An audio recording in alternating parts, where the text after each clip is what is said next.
Ayan guys, oh. Sobrang ganda. Pinaplano ko pa lang itong puntahan. Magyayati ako. Pero ngayon, napunta kami dito. Hindi ko na kailangan magyati. Pero malay mo, next time, magyayati ako. Ngayon kasama ko sila ate. This place is so amazing. O, diba? Wala akong masyado masabi dito kasi sobrang ganda. Grabe, nakaka-amaze.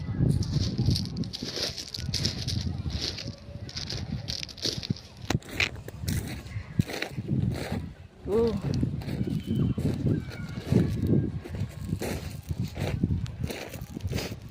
Nympha, let's take a photo there.